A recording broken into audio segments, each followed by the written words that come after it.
We're recording. So, when I first got my VR headset, it was a Gear, Samsung Gear VR, and of course it worked with the Oculus platform. So there wasn't much to choose from in the early days, but one of the things that came with it are these photos, the Oculus 360 photos, and I explored these. They were basically my introduction to VR. And if I go, the 3D art was a cool place. I made some really neat discoveries here, and I want to share them with you. So this one here, these are 3D rendered at a very high resolution. I think it's instead of 4K, it's like 15K or something like that, or 18K. It's crazy. So the detail is amazing, and some of the best 3D stereoscopic effects I've ever seen have been in VR. So that was kind of like a discovery. But this is a contest that they had of all these high-end 3D artists, and this is the first image that kind of impressed me.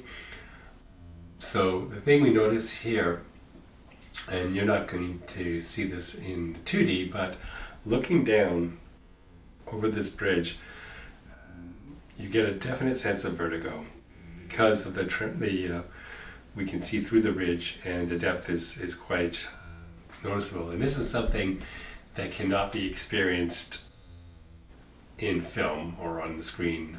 Hitchcock had to create a vertigo effect for the film by the same name. It's been used ever since. That's basically moving the camera forward as you're zooming out, and it creates kind of a distorted stretching or collapsing of the field of view. So not field of view, but the background. So this is one thing that can only be experienced in VR. If we turn, we see some giraffes there and some buildings on these outcroppings, and the first thing catches our eye here is this whale. And we can sense the scale, it's huge, and then the sign here that tells us that it's 5 cents a ride, which is whimsical, and if we keep looking, we'll see that there are people riding their whales. So this is an opportunity for us to jump aboard, experience that. And if we keep going, we notice an open window here, a window into this world. There's another bridge as well. And if we look into this room, it appears to be a child's room. We see Italia, these outcroppings, we see some giraffe safari. See the world, SEA, so an ocean thing, probably a whale, all that poster there. So what we're seeing here is the imagination of this child being depicted in VR. So pretty cool. So that's the first one. Let's go back. And I'm going to go back again. And the next one's, I think, is in June.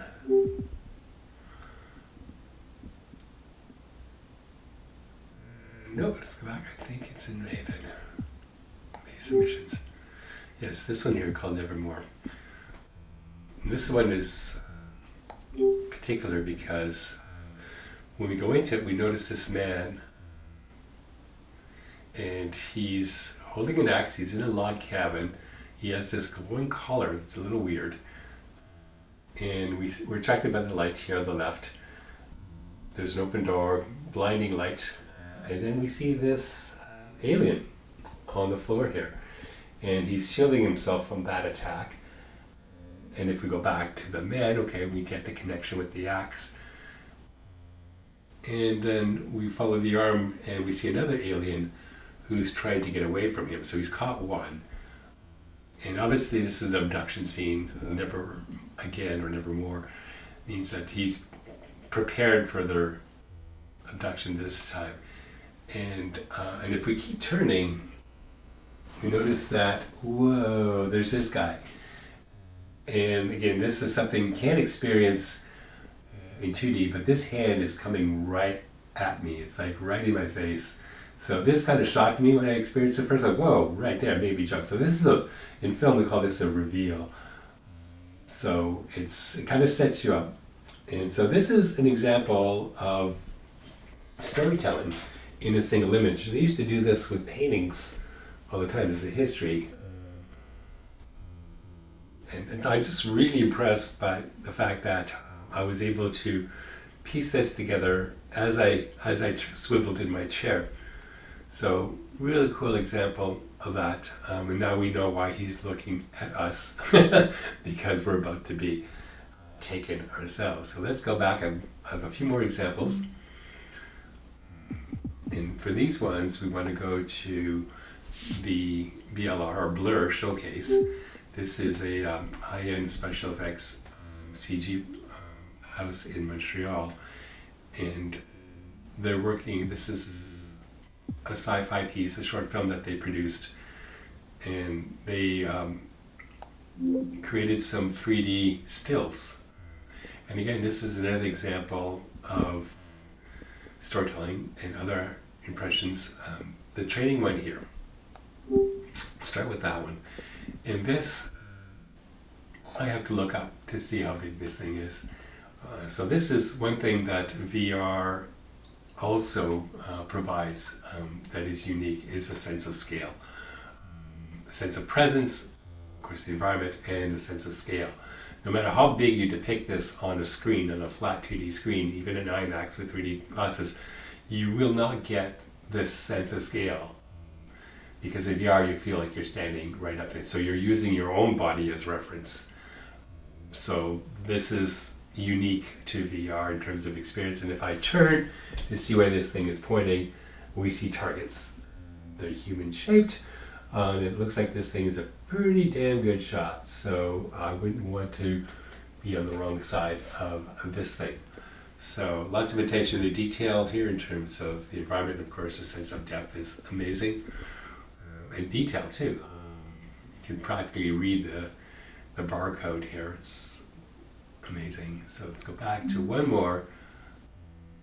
And in this one, this is a storytelling experience as well. So we see a gurney here, and we see the emergency contact numbers. And the first thing that catches our eye is this pistol and the arm that it's attached to. So this looks like a soldier being dragged away by a second soldier, and we're wondering, well, what's he pointing at? So then we'll follow the point. We'll notice, oh God, he's been wounded. He's lost his lower legs, and he's being dragged. And we follow the trail of blood, which reveals the opponent and the rifle that he dropped. And if we keep turning, we catch sight of a third military person. The second soldier's rifle's on the ground, and he's facing off against this thing. So again, these are reveals in VR. In film, you know, the director or cinematographer controls where the camera moves and what is seen and how this basically directs your view.